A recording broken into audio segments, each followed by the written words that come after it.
Hello everyone and welcome to Economicspedia.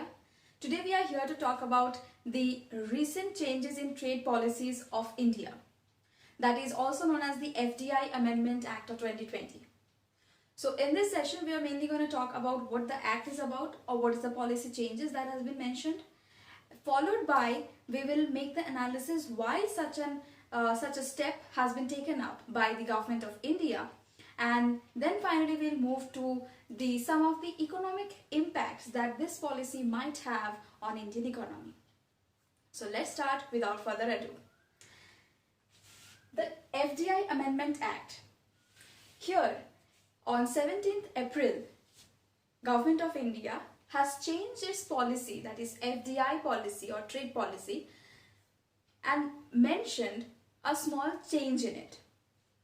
The statement says on curbing the opportunistic takeovers / acquisitions on the Indian economies or Indian companies due to COVID-19 pandemic.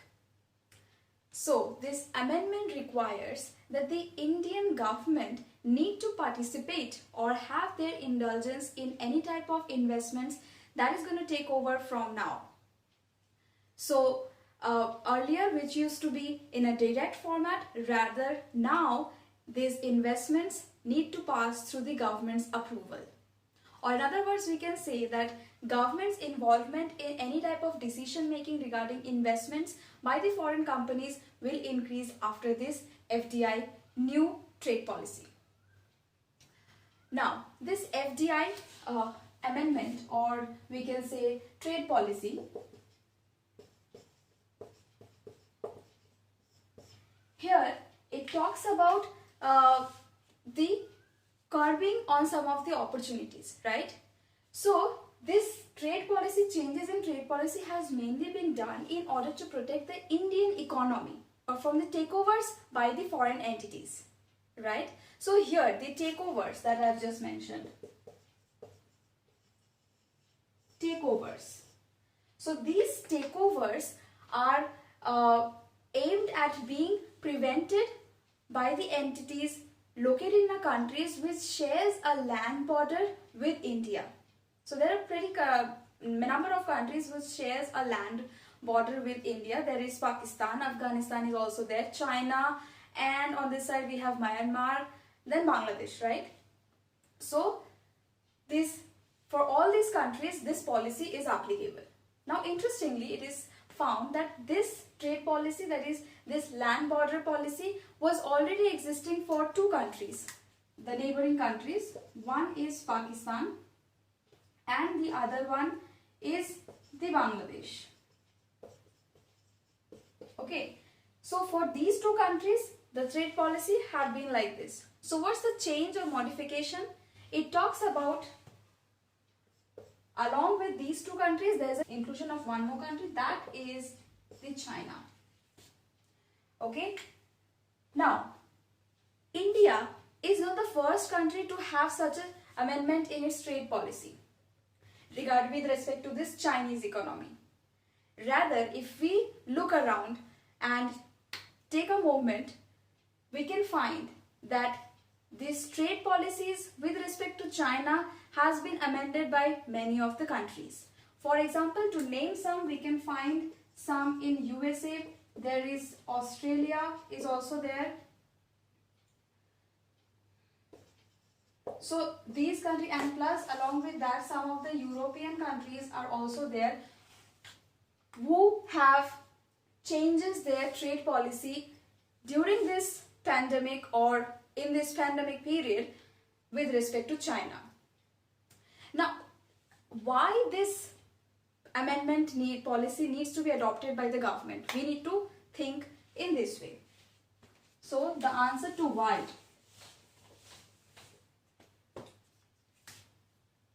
Why? It's a big question, right? Now, the statement has also mentioned in the period COVID-19 pandemic. So during this pandemic there has been a global lockdown. So we have a global lockdown. So how is this related to that? Now, this global lockdown, due to this global lockdown, all the activities are kept on a hold, and because of that we can find that some of the stakes and entities of the private companies have been lowered. So as a result of this, the entities or stakes, these have fallen down. Now, due to this fallen or reduction in these entities and stakes of certain companies, what China is doing, that they are trying to buy the stocks and entities of these particular countries and have a hold on that. To cite an example, we can take up the case for HDFC. It is India's largest non-banking mortgage company. So what has happened on this bank is that before lockdown,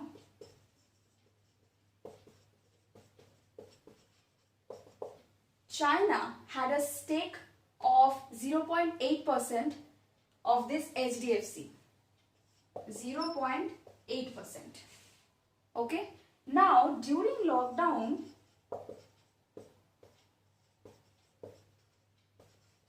we can find that the percentage over the HDFC stake has increased to 1.01%, from 0.8 to 1.01%. So it's a pretty huge number. Although the percentage seems like a very small percentage, but here the amount that we have, if we talk about the amount, then it can contribute to something, if I can clearly remember, 3,000 crores. Okay, so this 1.101%, this much percentage has increased in the share of HDFC. So because of this thing, because of such an activity by Chinese, this amendment or trade policy have been adopted by the government of India and many other governments as well. So talking about the FDI Amendment Act, here the SEBI, S-E-B-I, or known as the Security Exchange Board of India. So this has been assigned the work to scrutiny the investment that will be coming from China and Hong Kong. So they have been assigned the work of scrutinizing the investments. Now, as I have talked about, what will be the impact of this change in the trade policy on Indian economy? Let's look at that perspective. So, impact on the Indian economy. Before that, I would like to underline or highlight a very important thing, that this China or Chinese economy plays a very big role in the Indian economy. How?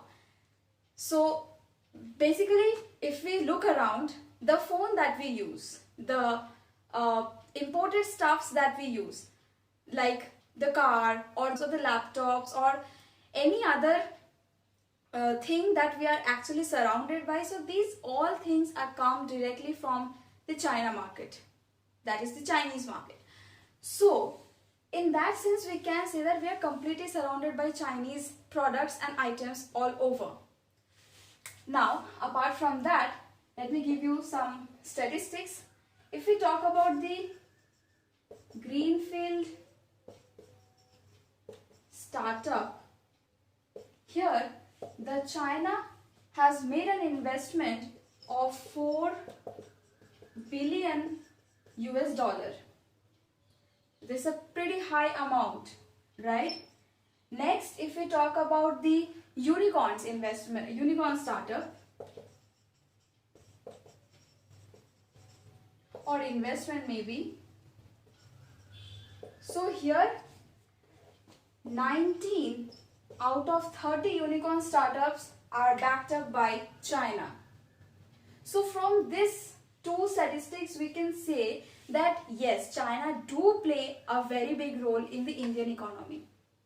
And we can also look at the other macroeconomic side, and from there we can conclude that if these Chinese companies which are located in India, various parts of India, that helps in providing the employment to a huge number of people. And if the employment is being taken care of, then we can say that inflation is also being taken care of. But if the policy is implemented and that will make some further changes, so there is a high chance of affecting the employment rate of our country, and that further will affect the inflation, then the price level, so followed by the other variables will also be affected.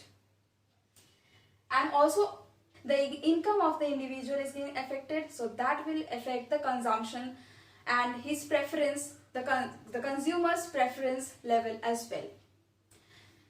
So this trade policy, it is not a complete stoppage on the investment from the China.